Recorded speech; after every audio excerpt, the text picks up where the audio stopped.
How does online advertising help a business? There's some ways that are obvious, but there's some indirect ways as well. Now, most new business owners think that advertising is the first thing that they should do to grow. But there are some things that you want to wait for. With paid ads, you need to get some other things in place before you're ready to scale. So in this episode, I'll break down all the different ways that advertising does help your business when you're ready and how to know when that time is. Let's dive right in.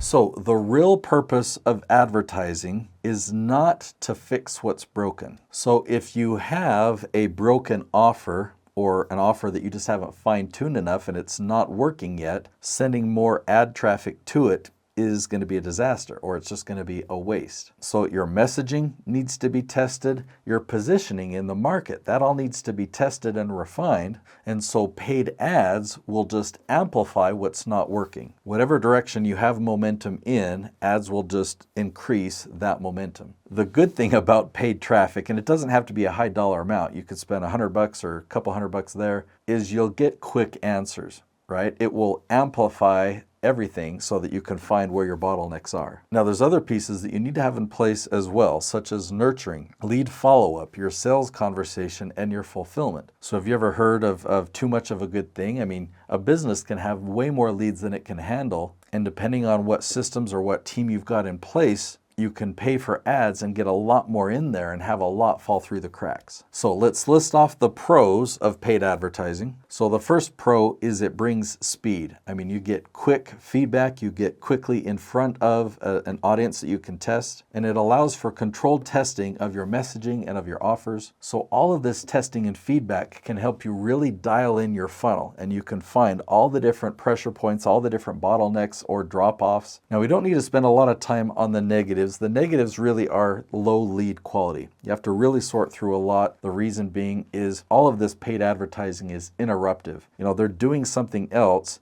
and you're interrupting them and they feel annoyed and they put their guard up. Their defenses are up. And so there's a lot of barriers to overcome, and the leads that you do get that way are typically lower quality. They're definitely harder to sort through and harder to overcome those objections. Now, if you compare that to organic marketing, where there's a relationship that's built first, every conversation you have with those people, there's already trust that's there and their barriers are not up. So there's no barriers of mistrust or confusion or skepticism that you have to overcome. Now I want to talk about the difference between marketing and nurturing. And the way that I define marketing is getting in front of new people who've never heard of you before. And nurturing is staying top of mind, continuing those communication lines and helping strengthen that relationship. So once somebody joins your YouTube channel and they're a subscriber, everything that they see after that, you're now nurturing. Or once somebody joins your email list, or they become a friend on Facebook or a LinkedIn connection, right? Once they've found you, they've subscribed, now they're a connection. Any content you place there, you're continuing to nurture them and stay top of mind, and hopefully warming them up more and more and inviting them to have a conversation with you. So on the marketing side, there's really only 3 ways that you can market. You can do paid ads, but you're interrupting them.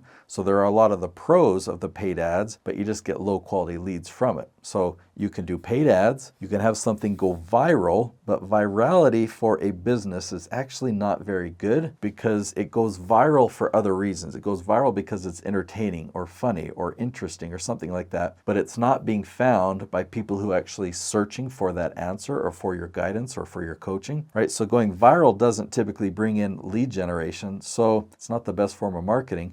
But search, when people are searching for your expertise and you can have those people find your content, that becomes the best type of lead generation there is.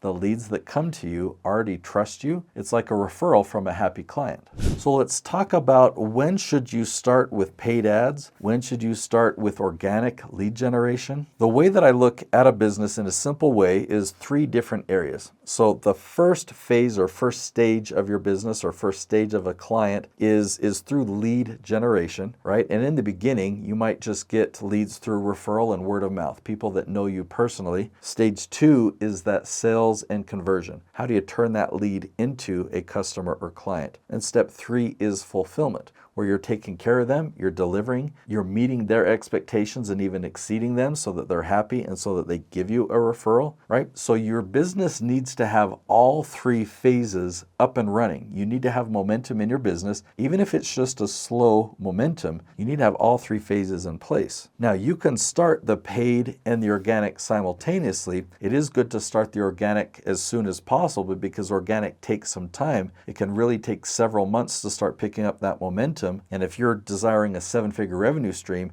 it can take a year or so to really get to that level with organic. So I do recommend starting with the organic. I typically recommend starting with like 1 YouTube episode per week following the leaf strategy. And with paid ads, you can start and just start with a small budget. So you're testing. You're not really looking to make a lot of sales, but you're looking at the funnel and all the processes you have in place and optimizing this and tweaking that so that eventually you can get a sale. And as you're refining and tweaking and improving this, your organic rankings are increasing. So by the time you get to the point where your organic evergreen content is now starting to generate leads, you know that the funnel is working.